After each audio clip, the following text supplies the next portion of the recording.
ખાતી નથી, પીતી નથી, ઢીંગલી મારે બોલતી નથી, બોલમાં બેલને કેમ બોલાવું, કેમ બોલાવું, દોલમાં બેસાની પેલે નેરલાવો, જમતાના ફૂલની વેરી બોથારું, કપરે બોલતી નથી,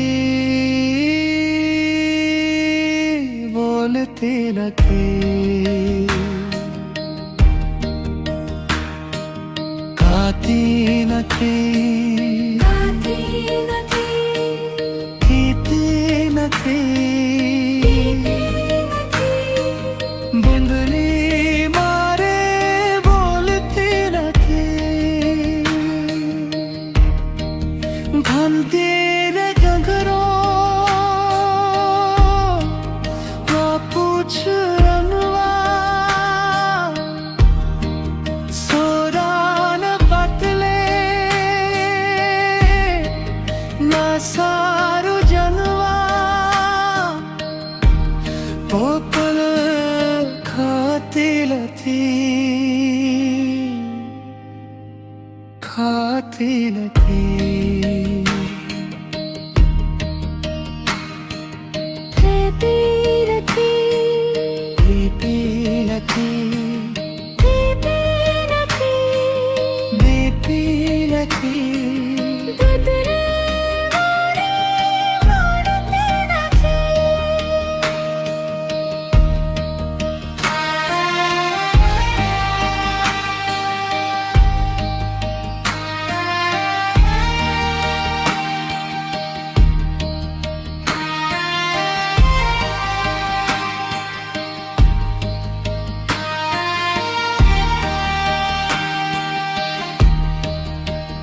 ચંદાનું તો આકાશ અમકા,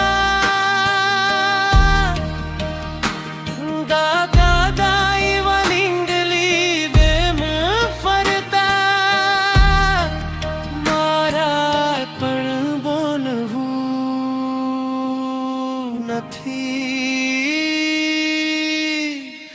બોલવું નથી,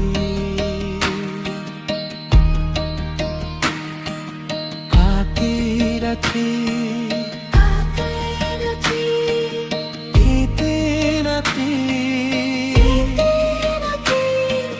બદલી મારે બોલતી નથી.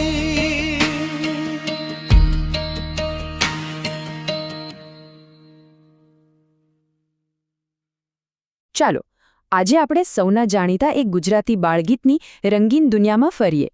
આ વાત છે ઢીંગલી મારી બોલતી નથીની, જે આ સુંદર 3D ચિત્રોને લીધે જાણે કે આપણી નજર સામે જ જીવંત થઈ ઉઠી છે. વાર્તા શરૂ કરતા પહેલાં એક વાત વિચારીએ, શું ઢીંગલીઓ ક્યારે વાત કરે? આપણે બધાએ બાળપણમાં ક્યારેક ને ક્યારેક તો આવું વિચાર્યું જ હશે, ખરું ને? કારણ કે આ વાર્તામાં જે નાની બાળકી છે એની પણ બસ આ જ તો મૂંઝવણ છે.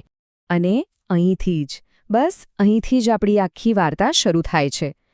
બાળકીની એક જ તો ફરિયાદ છે કે એની વહાલી ઢીંગલી એ ન તો કંઈ ખાય છે ન તો કંઈ પીએ છે, અને સૌથી મોટી સમસ્યા તો એ છે કે એ બોલતી જ નથી. એટલે એ બિચારી શું કરે? સીધી દોડીને પોતાની મમ્મી પાસે જાય છે અને એકદમ માસૂમિયતથી પૂછે છે, બા મને કહે ને, હું એને બોલતી કેવી રીતે કરું? આ સવાલમાં કેટલી નિર્દોષતા છે. તો ચાલો આપણે પણ જોઈએ કે એ પોતાની ઢીંગલીને મનાવવા માટે શું શું ઉપાય અજમાવે છે. તો એનો સૌથી પહેલો પ્રયત્ન છે પ્રેમ અને કાળજીનો.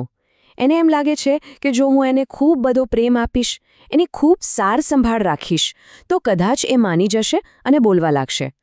જુઓ તો ખરા, એ એને કેટલી પ્રેમથી ડોલમાં બેસાડીને નવડાવે છે. મનમાં એક જ આશા છે કે આટલી બધી કાળજી જોઈને કદાચ એની ઢીંગલી કંઈક તો બોલશે. અરે એટલું જ નહીં, એને ખુશ કરવા માટે એ ચંપાના ફૂલોની કેવી સુંદર મજાની વેણી ગૂંથે છે. આ દૃશ્યમાં બાળકીનો નિસ્વાર્થ પ્રેમ કેવો છલકાય છે. પણ આટલો બધો પ્રેમ અને આટલી બધી મહેનત પછી પણ શું થયું? ઢીંગલી તો હજી પણ ચૂપચાપ છે, બોલતી જ નથી.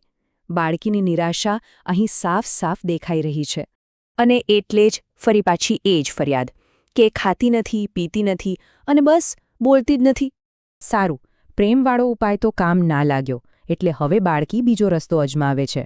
એને થયું કે કદાચ એને રમકડા જોઈતા હશે અથવા તો કંઈક સ્વાદિષ્ટ ખાવાનું જોઈતું હશે. એટલે એ તેને રમવા માટે ઘંટી અને મજાનો અવાજ કરતો ઘૂઘરો પણ આપે છે. એને આશા છે કે આ બધું જોઈને ઢીંગલીનું મન લલચાઈ જશે અને એ રમવા લાગશે. અને જમવાની વ્યવસ્થા તો જુઓ, જાણે કોઈ રાજકુમારી હોય એમ એને સોનાના પાટલા પર બેસાડી છે. આનાથી વધારે લાડ તો બીજું શું હોય? પણ અફસોસ, આટલી બધી લાલચ આપવા છતાં પણ ઢીંગલી તો એક કોળીઓ પણ ખાવા તૈયાર નથી.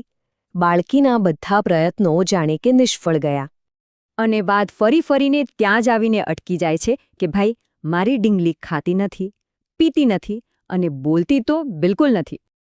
પણ હવે આ વાર્તામાં એક ખૂબ જ સુંદર વળાંક આવે છે. બધા પ્રયત્નોથી થાકીને બાળકી હવે કંઈક અલગ જ વિચારે છે. એ પોતાનો દૃષ્ટિકોણ જ બદલી નાખે છે. હવે એ ઢીંગલી પરથી ધ્યાન હટાવીને આકાશ તરફ જુએ છે અને ત્યાં તો ચાંદા મામા રમી રહ્યા છે.